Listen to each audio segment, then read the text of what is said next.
Hello everyone, I am Tanya.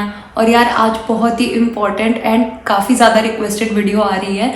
मुझे बहुत time से डीएम्स आ रहे थे ट्विटर पे और पिछली यूट्यूब की वीडियो में भी मैंने ये कमेंट्स नोटिस किए थे कि मैं अपना डेवऑप्स रोड मैप शेयर करूं, जो रिसोर्सेज मैंने फॉलो किए सीखने के लिए एंड स्टेप बाय स्टेप मैंने कैसे कौन सी चीज़ें सीखी, क्या क्या रिसोर्सेज उनके लिए फॉलो किए, क्या क्या वीडियोस देखी, क्या क्या ट्यूटोरियल्स देखे। तो मैंने ट्राई किया है कि मैं सब कुछ एक रोड मैप में सिंगल क्लिक रिसोर्स के साथ भी आपको प्रेजेंट कर दूं। सो मेक श्योर कि आप ये वीडियो एकदम एंड तक देखो क्योंकि ये बहुत ज़्यादा इंसाइटफुल होने वाला है। और अगर आपको ये अच्छी लगती है वीडियो तो please give it a thumbs up and subscribe to my channel if you are not subscribed yet because it adds a lot of motivation. चलो लेट्स गेट स्टार्टेड यार। तो हमारा रोड मैप यहाँ से स्टार्ट होता है। सबसे पहली चीज़ तो व्हाट इज़ डेवऑप्स। अब यार ये मैंने इसलिए डाला है, I know this is a very small point जो कि शुरू करने से पहले तो पता होना ही चाहिए, बट ये इसलिए भी जानना ज़रूरी है ताकि आप लोग ये आर्टिकल्स पढ़ लो जिसमें फंडामेंटल समझ में आ जाए। क्योंकि कभी कभी ऐसा होता है कि इंटरव्यूअर पूछ लेता है हमसे कि व्हाट इज़ ओएस या व्हाट इज़ कंप्यूटर, और हमें पता होता है पर हम नहीं बोल पाते हैं क्योंकि वो चीज़ अचानक से क्या डेफिनेशन एग्जैक्टली बोलना है वो दिमाग में नहीं आती। तो आप यहाँ पे क्लिक कर सकते हो, ये सिंगल वन क्लिक लिंक है, आप इस पर क्लिक कर सकते हो एंड आप यहाँ जाके इजीली पढ़ सकते हो। आप चाहे तो ये पूरा आर्टिकल पढ़ सकते हो, this article is really good. और यार उसके बाद इंट्रोडक्शन तो चलो हो गया, आपको पता ही है। उसके बाद यार आपको एक प्रोग्रामिंग लैंग्वेज सीखनी है, वो कोई भी हो सकती है, पाइथन, गो या जावास्क्रिप्ट। मैं क्यों बोल रही हूँ एक प्रोग्रामिंग लैंग्वेज सीखने के लिए, क्योंकि हमें ऑटोमेशन के लिए नीड होती है एक प्रोग्रामिंग लैंग्वेज, तो हमें पता होना ही चाहिए। Thirdly git and GitHub. अब आई नो यार कि ये बहुत बेसिक रिक्वायरमेंट है, गिट एंड गिटहब आना चाहिए एज अ स्टूडेंट। आप कोई भी जॉब परस्यू कर रहे हो या कुछ भी कर रहे हो नॉट रिलेटेड टू डेवऑप्स, आपको ये आना चाहिए। But I have added it so that अगर आपने नहीं पढ़ा है तो आप इसको ज़रूर जाके पढ़ लो। ये रिसोर्सेज बहुत अच्छे हैं गिट और गिटहब के लिए, और ये जो चीट शीट है ये भी बहुत ज़्यादा इफेक्टिव थी। इसके बाद आता है नेटवर्किंग। तो as a DevOps engineer I would say networking is at the heart of DevOps. आपको नेटवर्किंग बहुत अच्छे से पता होना चाहिए, और most of the college students के करिकुलम में नेटवर्किंग इंक्लूडेड होता है। मैं इसी से हूँ लेकिन फिर भी मेरे करिकुलम में नेटवर्किंग इंक्लूडेड था एंड मुझे बहुत फ़ायदा हुआ यार। अब आप पूछोगे कि नेटवर्किंग का क्या यूज़ केस होता है, तो यार अगर आप ए जगह से बी जगह पे पैकेट्स भेज रहे हो तो आपको पता होना चाहिए कि एग्जैक्टली किस हॉप्स के साथ पैकेट जा रहे हैं। ए के बाद कहाँ गए, फिर उसके बाद कहाँ गए, फिर कहाँ गए, और फिर जाके बी पे पहुंचे। तो ये चीज़ आपको पता होनी चाहिए। आपको किस टाइप के डिवाइसेस होते हैं पता होना चाहिए, आपको राउटिंग कैसे होती है पता होना चाहिए, आईपी एड्रेसेस के बारे में पता होना चाहिए, ओएसआई मॉडल के बारे में पता होना चाहिए, और भी मिसलेनियस चीज़ें मैंने डाल दी हैं, प्रॉक्सी, फायरवॉल, ये सब चीज़ें पता होनी चाहिए। एंड अगर कुछ बच गया हो तो यार नेटवर्किंग वालों प्लीज़ कमेंट कर देना, ताकि जो अगर यहाँ पे कुछ रह गया है तो मैं ऐड कर दूँ। अब यार ये सारी चीज़ें हो गई। अब लिनक्स बहुत इम्पॉर्टेंट चीज़ है जो इस वीडियो में ज़रूर सॉरी लिनक्स अब एक बहुत इम्पॉर्टेंट चीज़ है जो हमें पक्का से कवर कर लेनी है। क्यों? क्योंकि जो जितने सर्वर्स होते हैं हमारे सारे लिनक्स बेस्ड होते हैं, और लिनक्स के CLI को यूज़ करके ही हम लॉग मॉनिटरिंग भी करते हैं और अपने एप्लीकेशंस का स्टेट भी पता करते हैं। तो लिनक्स CLI बहुत ही पावरफुल होता है टूल एक डेवऑप्स इंजीनियर के लिए। तो लिनक्स के कमांड्स हमें आने चाहिए at the back of our hand. And यार ये जो लिंक्स मैंने अटैच किए हैं इन रिसोर्सेज को आप अगर फॉलो करो तो आप उसको बहुत ईजिली कवर कर सकते हो। इसके बाद आता है कंटेनर्स एंड कंटेनराइजेशन। अब यार कंटेनर्स एंड कंटेनराइजेशन के पहले तक के जितने भी टॉपिक्स थे, लिनक्स हो गया, नेटवर्किंग हो गया, गिट एंड गिटहब हो गया, प्रोग्रामिंग लैंग्वेजेस हो गए, ये सारे थे जो एज अ स्टूडेंट आपको आना चाहिए। It's not related to DevOps specifically, but अब के बाद से जो टॉपिक्स हैं वो आपको आने चाहिए if you are trying to enter into the field of DevOps. अब बात करें कंटेनर्स और कंटेनराइजेशन की, तो ये क्यों इंपॉर्टेंट होता है।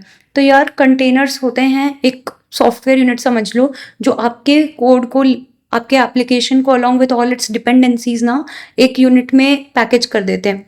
तो ये हमारे लिए बहुत ज़्यादा ज़रूरी है। एंड कॉन्सेप्ट समझना जैसे कंटेनराइजेशन, वर्चुअलाइजेशन, ये सब बहुत ज़्यादा ज़रूरी हो जाता है if you are heading into the path of a DevOps engineer. And containers की जो सबसे पॉपुलर टेक्नोलॉजी है वो है डेवऑप्स। तो मैंने उसको पढ़ने के लिए भी जो वीडियो का लिंक है वो मैंने दे दिया है। अब आपने कंटेनर्स कर लिया, कंटेनराइजेशन क्या होता है आपको समझ में आ गया कि आपके एप्लीकेशंस कंटेनर्स में रन करते हैं। But do you know about container orchestration? तो यार जब आप कंटेनर्स यूज़ करते हो तो आपके पास let's say tens of thousands of containers हो गए, तो आपको उनको मैनेज करना होगा, आपको उनके डिप्लॉयमेंट का ख्याल रखना होगा, आपको उनकी हेल्थ का ख्याल रखना होगा कि अगर एक डाउन हो गया तो तुरंत दूसरा अप हो जाए, और ये सारा काम अगर आप मैनुअली करने बैठोगे तो आप परेशान हो जाओगे। तो इसीलिए होता है कंटेनर ऑर्केस्ट्रेशन, जिसको आप एक तरीके से समझ लेते हो कि कंटेनर मैनेजमेंट कह लो आप उसको। तो ये होता है कंटेनर ऑर्केस्ट्रेशन, और ये बहुत इंपॉर्टेंट है।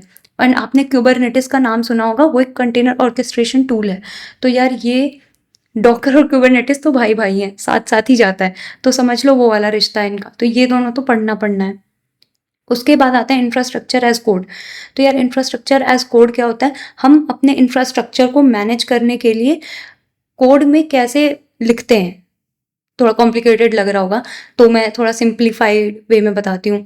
जब आप सिस्टम डिज़ाइन करते हो तो लेट्स से आपने एक स्टोरेज के लिए रख लिया कुछ, फिर लेट्स से आपने अमेजोन S3 यूज़ किया है स्टोरेज के लिए, ठीक है। अब आपको लॉग्स देखना है तो आपने लॉगिंग के लिए एक अलग टूल डाल दिया। तो यार ये सारी चीज़ें जो आपके तो ओवरऑल आपका आर्किटेक्चर बनाती है ना, उसको आप कोड के थ्रू मैनेज करोगे। तो वो आप कैसे कर सकते हो? उसी को कहते हैं इंफ्रास्ट्रक्चर एज कोड, मतलब अपने इंफ्रास्ट्रक्चर को कोड के वे में लिखना। एंड इसके लिए जो सबसे इम्पॉर्टेंट टूल है वो है टेराफॉर्म। तो यार उसको भी सीखने का लिंक मैंने डाल दिया है। Next up is cloud.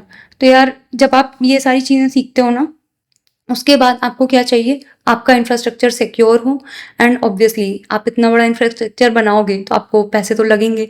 तो क्लाउड में क्या होता है कि वो आपका सिक्योरिटी हैंडल करते हैं, वो आपका बिलिंग हैंडल करते हैं, आपको सर्वर्स प्रोविजन करते हैं। ये सारी चीज़ें आती हैं क्लाउड कंप्यूटिंग के अंदर। तो क्लाउड कंप्यूटिंग क्या है ये आप पढ़ सकते हो, और आपको हैंड्स ऑन करना होगा किसी एक क्लाउड प्रोवाइडर के साथ। अब वो AWS हो सकता है, एज्योर हो सकता है, GCP हो सकता है। मैंने पर्सनली AWS यूज़ किया है, एंड मुझे लगता है कि AWS जितने सॉल्यूशंस देता है, जितनी सर्विसेज देता है, उतनी बाकी नहीं देते हैं। तो मेरा एक थोड़ा बायस है AWS के लिए। अभी मैंने एक ट्वीट भी किया था रिलेटेड टू दिस। सो यार वही है कि आप एक क्लाउड प्रोवाइडर तो ज़रूर आप अच्छे से उस पे हैंड्स ऑन कर लो, प्रैक्टिस कर लो। अब आपने इतना सीख लिया ना, तो समझ लो कि आपने काफ़ी कुछ कर लिया है। मतलब आपको क्लाउड से रिलेटेड भी पता है, आपको कंटेनर्स भी पता है, कंटेनर्स को कैसे मैनेज करना है ये भी पता है, अपने इंफ्रास्ट्रक्चर को कोड में कैसे लिखना है ये भी पता है। तो अब एक और पार्ट है डेवऑप्स इंजीनियर का, जो कि होता है CI/CD। अब CI/CD क्या होता है? CI/CD होता है यार कंटिन्यूस इंटीग्रेशन और कंटिन्यूस डिप्लॉयमेंट। अब ये करना क्यों ज़रूरी है? देखो यार, डेवऑप्स इंजीनियर जो है वो डेवलपर्स सॉरी डेवलपमेंट और ऑपरेशंस दोनों हैंडल करता है, राइट? तो यार उसे सिर्फ डेवलपमेंट से मतलब नहीं है कि ये लो यार कोड बना के लिख दिया। उसे अब उनके उसके बाद की लाइफ साइकिल क्या हो रही है वो भी देखना है।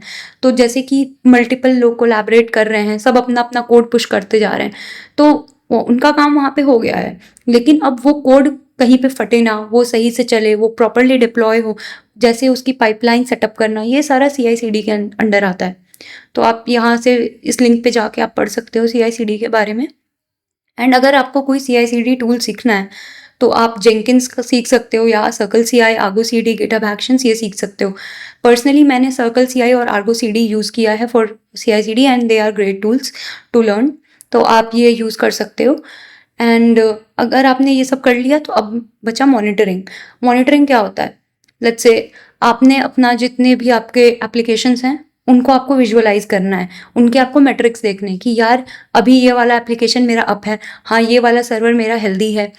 तो ये सारी चीज़ें आपको देखनी है, या आपको अलर्ट्स चाहिए कि ये वाली सर्विस कितने बार इस पर्टिकुलर थ्रेशोल्ड के नीचे इसने कोई वैल्यू एमिट की है। तो किसी भी टाइप की अगर आपको मॉनिटरिंग चाहिए तो आपको वो भी सेटअप करनी पड़ती है। एंड उसके लिए भी टूल्स आते हैं जो आप जिससे सीख सकते हो, जो कि है प्रोमीथियस, ग्राफाना, और भी होते हैं डेटाडॉग वगैरह।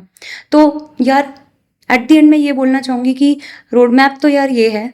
एंड हर चीज़ को इसमें सीखने में टाइम भी बहुत लगता है। बट मेरा कहने का ये एक मोटिव है यहाँ पे कि इससे कोई मतलब नहीं है कि ये इतने सारे टूल्स हैं तो मैं सारे टूल सीख लूँ, या कोई एक सीख लूँ। आप हर चीज़ में अगर एक टूल भी सीखते हो तो that is like more than enough. आप एक-एक टूल सीख लो। जैसे कि मैंने बोला कि आपको सारे क्लाउड प्रोवाइडर सीखने की ज़रूरत नहीं है, आप कोई एक सीख सकते हो। तो मैंने यहाँ पे एनी लिखा हुआ है, तो आप इस एनी वर्ड पे ध्यान देना। और मॉनिटरिंग में भी you can learn one tool and फिर तो आप you will gradually pick up things. So yeah, this is all about the DevOps roadmap. I hope you liked it. And इसका लिंक मैं YouTube के डिस्क्रिप्शन में, video के description में I will share. And make sure you subscribe the channel if you liked it. That's all from me. Thank you.